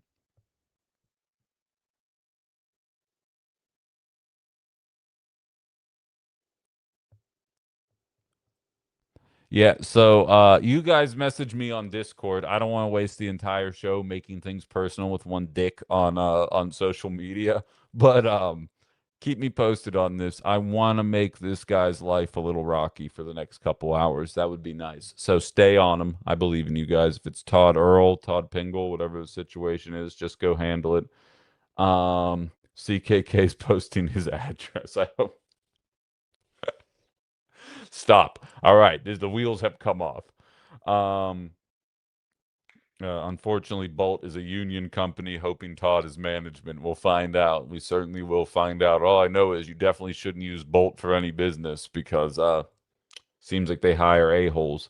But so um in any event, let's shift gears here. And if anybody else has any comments on the matter, obviously I welcome them. But we are capable of so much better in society. And the fact that some people are willing to defend it says something that's more broken about us than it does about the people that are unfortunately being unalived in these kind of situations. But so in the world of foreign policy, if you guys haven't already seen, the NDAA has passed $1.5 trillion for the Defense Department, and we will be merging our defensive capabilities with our allies in the Middle East. 7 Republicans voted against it. 6 Democrats ended up crossing over and voting in favor of the legislation, which was one more than was necessary. And for those of you that are newer to the show, I have a common turn of phrase that I oftentimes like to use, where I say there's always one more congressperson than is enough to push forward unpopular legislation, and one too few congresspeople in order to stop anything or to stop anything that might accidentally benefit us. And I even count repealing Obamacare back in 2017 with that. I don't want it to sound like I thought that people without pre-existing conditions shouldn't get health care, but Obamacare was by and large a massive handout to major healthcare corporations, and repealing that would be a negative for them. And so when John McCain came out with his iconic thumbs down, he gets to go out a hero, standing up to Trump, blah, blah, blah, blah, blah, shortly before he passes away. But it's always one more person than is necessary to do the unpopular thing and to block the popular thing since I've been alive, probably longer than that. But there are plenty of examples, and this was another one. 7 Republicans defect over, 6 more Democrats go the other way. And realistically, you probably haven't heard of any of them, other than Henry Kuehler of Texas, who seems as though Trump has dirt on him. He gave him a pardon shortly after becoming president, and has been a Democrat that has voted along with Trump in every single way. It's almost like they own him or something. And he was one of the 6, but other than that, I really didn't even recognize the names. So, um, the NDAA has passed. We were supposed to be speaking about that with Malia today, but she is on vacation. Um, and it happened in the dead of night. The obvious suspects as well voted against it. Your Thomas Masseys, so on and so forth. The people that have been vocal about this since the beginning. And we are now merged with the IDF. We have now guaranteed $1.5 trillion. After the spectacle, keep in mind, liberal media was ready to run Pete Hegseth looking like a fool up the flagpole. What's up, Aaron? For an entire 48-hour period. Be like, look how great the Democrats are. And then they all go and vote for this bullshit that nobody wants. They're willing to call the guy out for what it is. And mark my words, they're also going to get the $70 billion surplus as well. They could have used this NDAA to do something about ICE. They could have used it to do something about healthcare. Nobody wants to see this. The troops are paid. Nobody believes we need a $1.5 trillion Defense Department. If Democrats meant business, they could have done something about this. But no, they'd rather connect us with the IDF, something that less than half of society and more than 4 in 5 Democrats do not want to see happen. And basically double our Defense Department in an industry where we are, or in a category where we are already trouncing the next 10 countries combined in terms of costs there. All those other countries, they invest in stupid shit like public transportation and healthcare. We got bombs, Mother Hubbards. I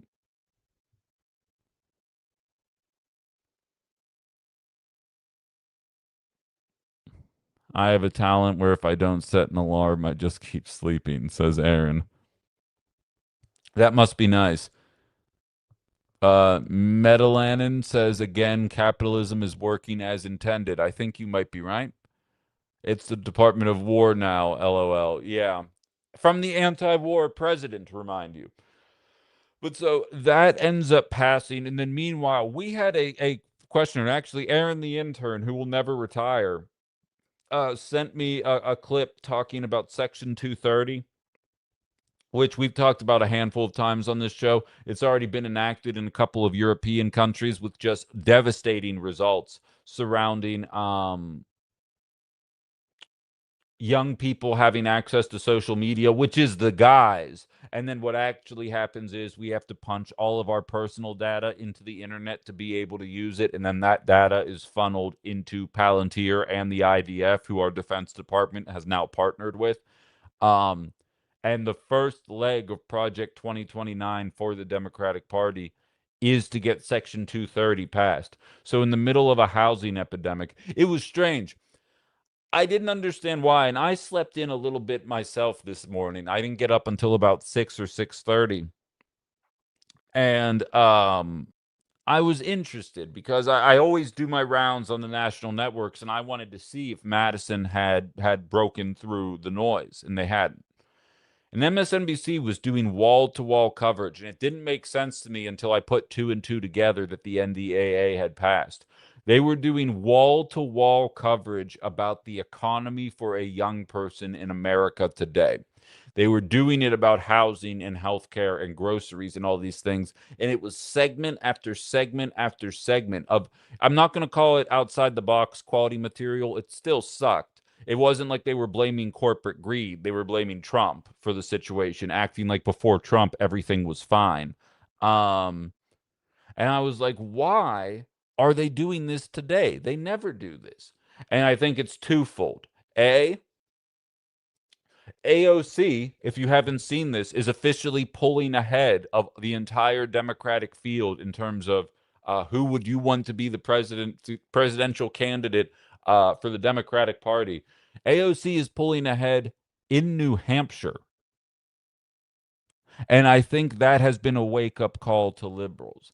And then you see the NDAA pass. And then you see us join ranks with the IDF. And then you see that the first thing that they want to do, were they to regain power, is to make it so that you have to punch all of your personal data into the internet to be able to use it and not do anything about healthcare. And then you sit there wondering why Francesca Hong is pulling ahead of everybody, why Mamdani won, why Al Sayed is going to beat the shit out of Haley Stevens, why Graham Plattner got caught with a Totenkopf tattoo and still beat Susan Mills by 50 points. It's not an accident that that stuff is happening, any of it. And they keep digging their hole deeper as time goes on. And they're willing, they show up for what took place in Madison. They understand that what happened was wrong, and they are on the right side of history with that, and they put the flowery speeches out there, and they tell you that a brother was lost, a son was lost, so on and so forth. All accurate statements, because as I stated, and it's tongue-in-cheek, I understand that, which is probably inappropriate given the loss of life. Democrats are more than happy to be able to be on the right side of news when it doesn't involve addressing wealth inequality. They're more than happy to do that. And the events of the last couple days in terms of their political strategy has highlighted that for me. Jake says, and it was fun seeing you yesterday, Jake. Always a pleasure. There is no money for healthcare or higher ed to invest in our own population. This timeline sucks. Exactly. Justin says, independent fact check of the bill's language find it does not transfer command authority or place Israel personnel under U.S. military command, but it does institutionalize deep, long-term technology and supply chain cooperation through an executive agreement. Thank you for the clarification. Bill does not legally merge the two armed forces, creates a named cooperative program run through Pentagon official with the effect of binding two countries, defense industries, and procurement. Thank you very much. That's from the International Business Times. Until we're so tightly bound that it may as well be a merger, says How. Yeah, I may be putting the cart before the horse. I may just be doing the progressive thing where I'm just operating in 2036, but we're all still here in 2026 and we haven't gotten there yet. And then, like, I'll be in jail by that point. You're like, what was that Brent Cosmos guy saying? Wasn't he saying, like, that we were going to be merged with the IDF? He was right about that, just 10 years too early. But you're exactly right. Verbiage is necessary, or the right verbiage, I should say, is necessary, Justin. So I appreciate the clarification there. I see we're getting blown up on the TikTok here. What happened?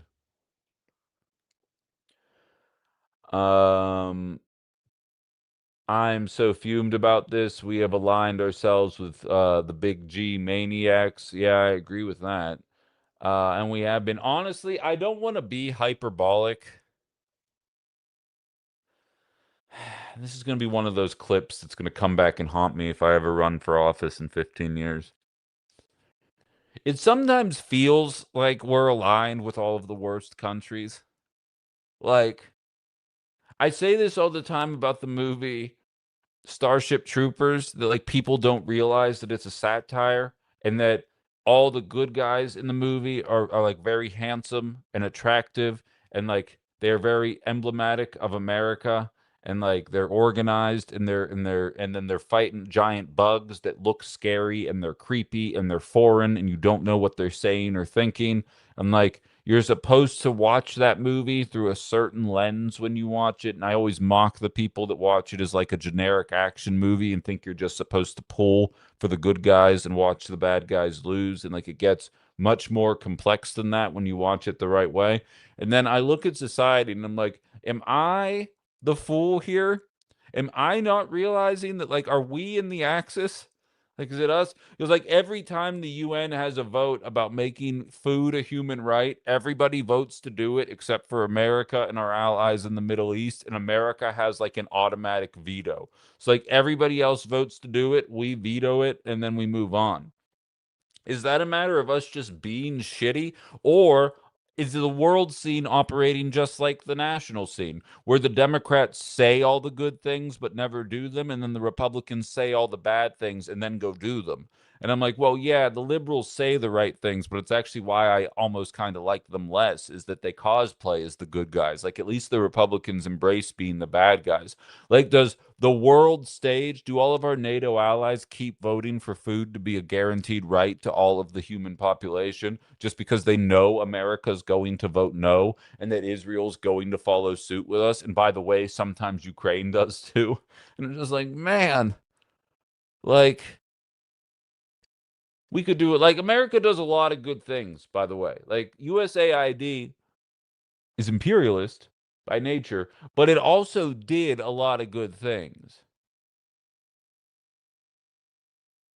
Right? Like, I think we can say that stuff. And you watch the NDAA, you watch this agreement with Israel, you watch the announcement that they want to start collecting our info in order for us to be able to even use the internet in the name of protecting the children, and anybody who's going to speak negatively about that bill must hate the children.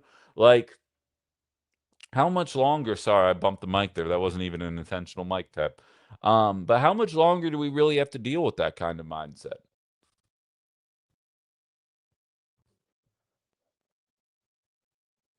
The deregulation of federalregister.gov is terrible disaster across the board too. I'm not familiar with that. Can we abolish the NDAA when a new president comes? I don't know. Probably. Like, nothing is set in stone. Like, that's what's funny to me is like the Republicans can show up and say, yeah, that 50-year law, Roe v. Wade, that doesn't count anymore. And then it's just gone. And then the Democrats show up and they're like, what are we supposed to do? The Supreme Court said that it's irrefutable. Like, I feel like anything is undoable because it's all man-made structures. Again, the whole concept of outside the box exists from the simple premise that we already had access to food, shelter, and water, and then we created the economy, put it between people and resources, and said, if you don't have this fake stuff, whether it be paper dollars, gold, whatever the situation is, if you don't have this, then you don't get access to all the stuff you need to live. And I would sit there saying, you surround yourself with money, and I'll surround myself with water, and let's see which one of us dies first. And when we talk about the systems and like, can we roll that back? It's like, well, yes, because all the systems are made up. And the idea that we can't do something is illogical because we have created this system where homelessness keeps going up and we allow children to remain in hunger are all designs. Like, it's all by choice. All of this can stop whenever we want to do it. As soon as we want to push the brakes, we can push the brakes. And on a much smaller scale, Mom Donnie oftentimes highlights that in New York City. There's a running bit that he found the easy button. And when Democrats were like, we don't know what we can do, and Mom Donnie shows up and says, oh, there's a button right here that just undoes the thing that you hate. Just push the button, and then the thing you hate goes away. And then he pushes it, and then it fixes things. He's not perfect, but he's making some headway for sure. So I don't know the white people answer to your question, Carla, but I do know the street level answer. And the street level answer is anything can be changed.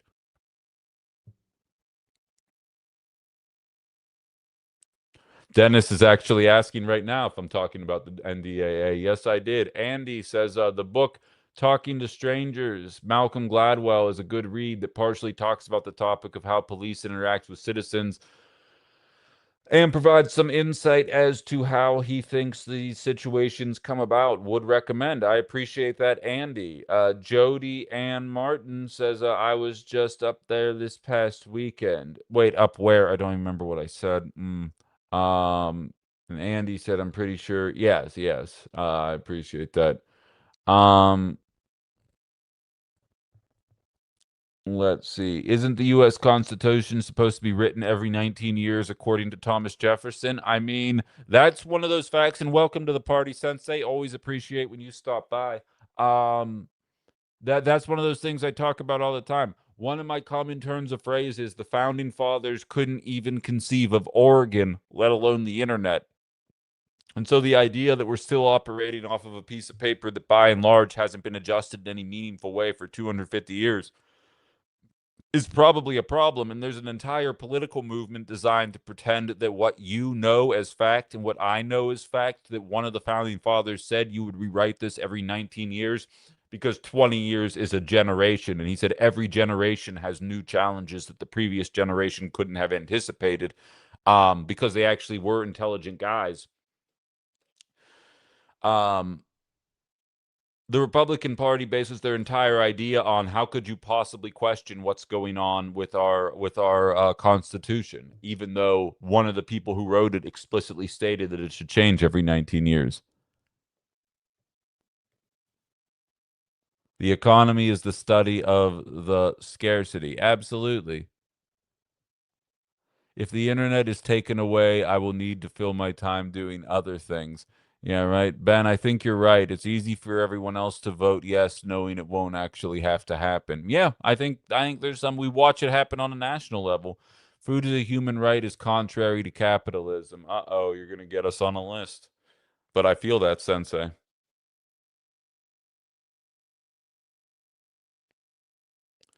Thank you, Aaron. CKK says Starship Troopers taught me the value of a meritocracy. Um, don't you know the golden rule? Whoever has the gold makes the rules. Jafar. I think that's why I'm so anti-economy. Like, watch Aladdin and really get into it. And which one of you guys was sending me clips from The Simpsons as well, showing Lisa being woke in like 1993? And I was joking. I grew up on that show, and I oftentimes didn't even understand what they were saying. But I think some things wedged into my mind there that I can't unshake. But honest to God, those Renaissance era Disney cartoons and The Simpsons put me in the position that I am today, and I appreciate that. But Kristen, that was you. Thank you. Yeah, yeah, yeah.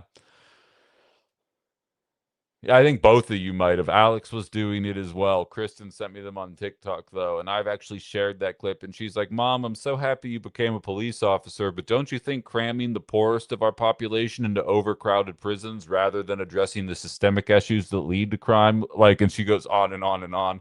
And then Marge is like, Look, Lisa, it's Scruff, the crime dog. Like, that's real. That's real. If I could, I would go subsistence living, off the grid, away from the BS. It's depressing. No, I feel that. I was talking with a woman yesterday after the flock meeting who no longer has a smartphone anymore because I was telling her she's teaching a Krav Maga class and she's teaching a ballroom dance class, and I said you should merge the two and teach people how to dance fight. I said in 2026, I feel like that industry would fucking pop. Like, go let everybody know, like, yeah, I'm going to teach you a ballroom dance and just mess a guy up while you're doing it. I'm telling you right now, you'd sell out every class. I was like, you could do social media. And she said, oh, that's a great idea, except I don't do social media. She's like, I'm off the grid now. And she was telling me all the things. Talked to another woman who said, uh, they don't have cable, they don't do TV, they don't do any of the streaming services, and they're coming very close to just dropping their internet. I do not have that luxury, but I think a lot of people would go for it, um, which is awesome. Yeah, people digging the dance fight idea. I have good ideas. I have good ideas. So you're welcome to anybody that wants to steal that. Just name it after me. Wait, what is this? Already colonizing combat by teaching Krav Maga, and you want to colonize capoeira. How do you say that word? Capoeira? Yeah, I know it's an IDF fighting style. I've seen Friends. We had this talk, trees. Um, but yeah, no, I know that. But it's apparently a solid fighting style for if you're up close to somebody. I wouldn't know. I'm a lover, not a fighter. But that's what I've heard.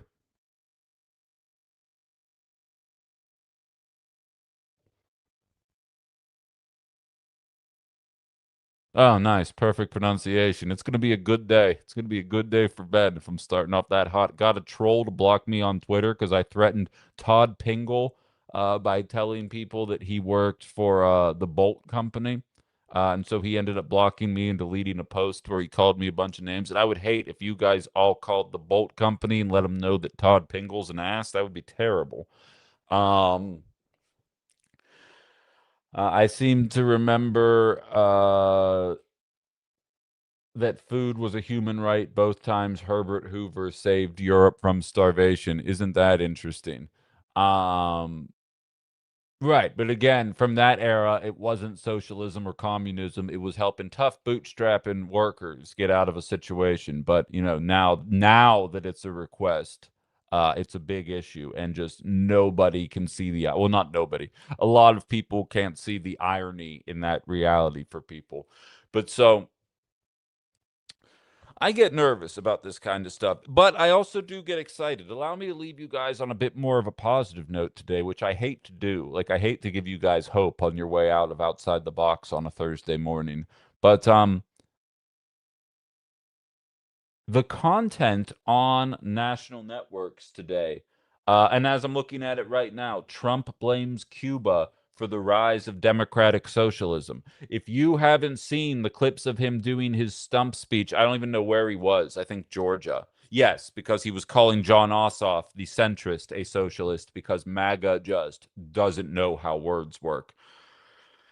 Um, there's a reason why they're attacking socialism because even MAGA is watching Trump enrich himself. They're watching the cost of housing, groceries, and so many other things become out of reach. We're watching liberals decide to make the basis of Project 2029 internet censorship.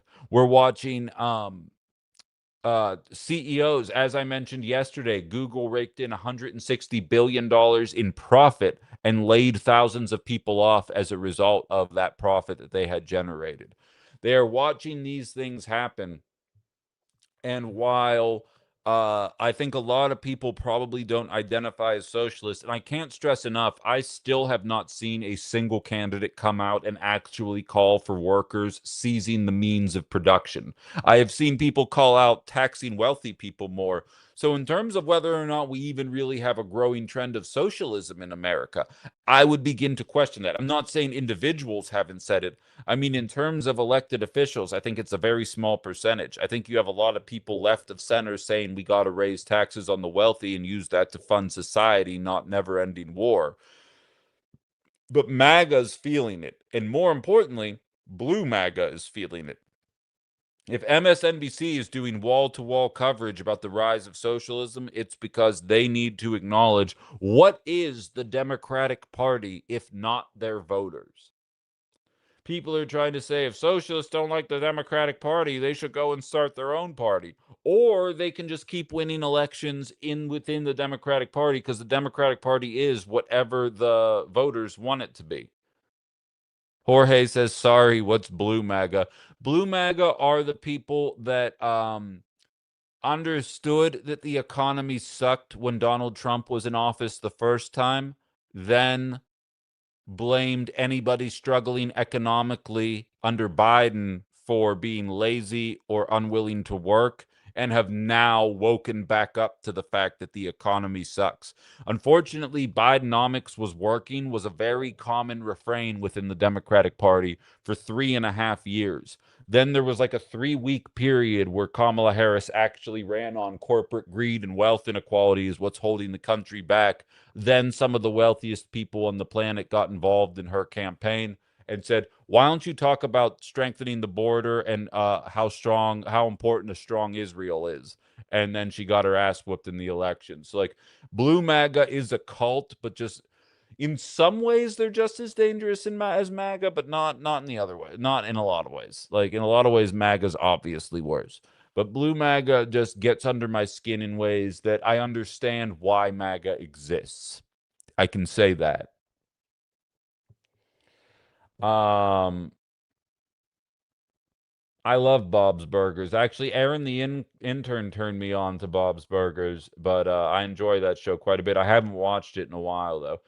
Green Bay just passed an economic social bill of rights. Not sure how it'll get used, but it's an interesting step in the right direction. Well, okay, I can be my normal Ben about this and pour cold water all over that. Let me pull. I was actually speaking to Harvey K, who is a big time proponent for the second Bill of Rights, and I actually asked the question, is it symbolic or does it carry weight? He said it's a proclaimed commitment, not a law, more like a declaration, but his goal is to get it to go statewide. I mean, baby steps.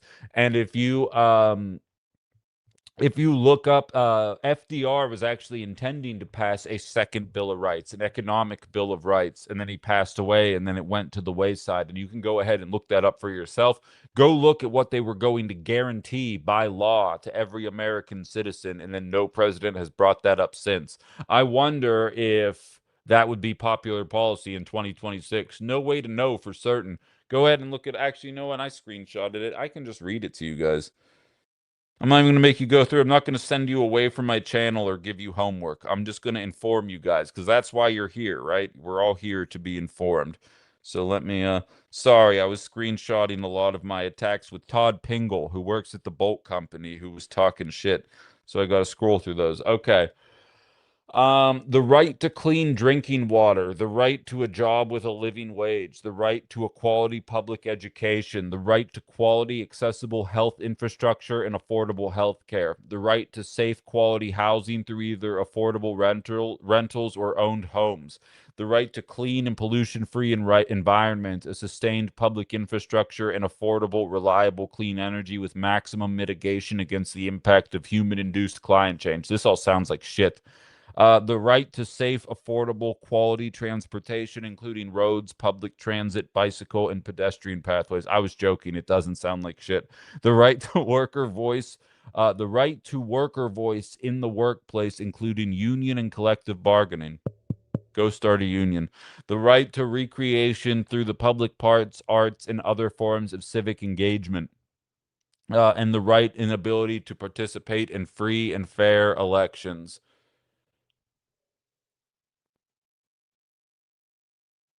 Sounds like something that would probably be all right. I feel like that might be a better way to start Project 2029 rather than, hey, what if we gave all your info to Israel?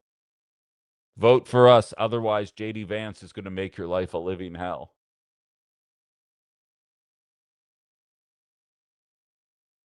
I have very good ideas, according to Deborah. What idea was that? I hope I do.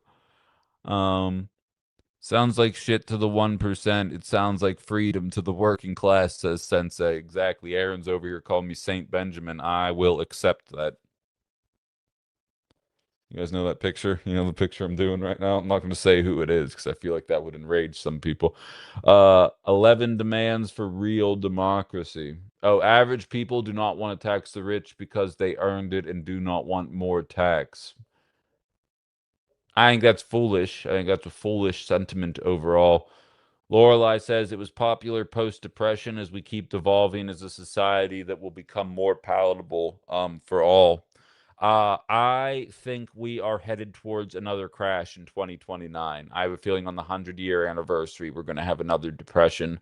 And it'll be with a Democrat in office, and then that's going to be their excuse for why they can't do all the popular stuff that they want to do. But I do feel like it's inevitable, and then hopefully that depression will bring about uh, the goodwill and nature of our billionaire class to actually do something for us. But I'm not going to hold my breath. Something tells me that was a one-off the first time around. But what do I know? Hey guys, subscribe to the page. Wow, thanks for cheering me up. I told you I'd leave you on a positive note. That's what I do here. But we're going to call it a show here today. I think we've done all the damage that we're going to be able to do. If you didn't get a chance to listen to the whole episode, they are archived on my Ben Comino's YouTube page as well as the Minocqua Brewing Company Substack as well. Subscribe to both of those.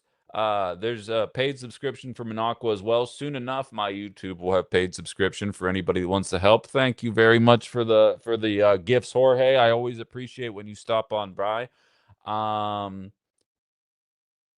You guys have been fantastic today on a very shitty day. I appreciate all the comments and people willing to have the guts um, to be able to step forward and kind of make your voices heard. Deborah's there saying she bets I would pull higher in the AOC. It's the nicest thing. The only thing you could have said that was nicer than that would be to compare me to Jim Carrey, but I appreciate that very much. Um, what did Todd do again? Oh, you mean Todd Pingle, Pingel, although I guess he changed his name on Facebook because he didn't want to be harassed by people. He worked at the Bolt Company and he decided to mock me for getting fired. And what's funny is Todd only comments on my feed anytime a minority is executed by law enforcement or an ICE agent. So it's almost like he's in favor of something, but doesn't want to say that and just allows everything else to be inferred.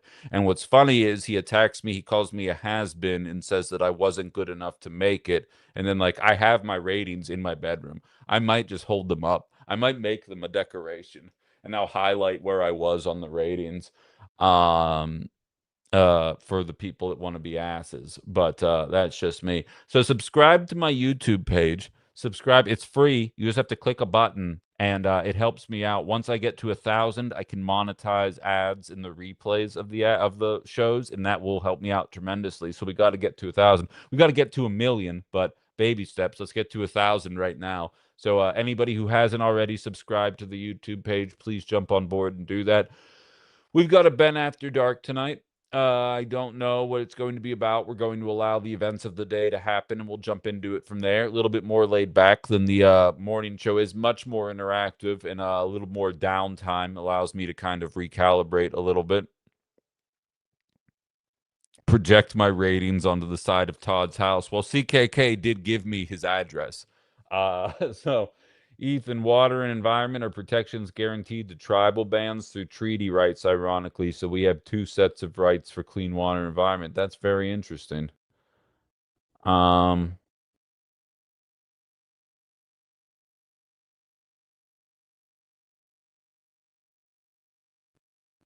are you guys talking about me as a doctor? I went to med school. I'm basically a doctor. I could heal any of you right now. Or I didn't go to med school. I was pre-med. I didn't actually go to med school. I'd prefer to do this with all of you guys. Thank you, Nurse Life. I appreciate you for subscribing to my tube of you. And anybody else who hasn't already, jump on over there. That's my main focus, but subscribe to everything, please. But tube of you is my main focus right now.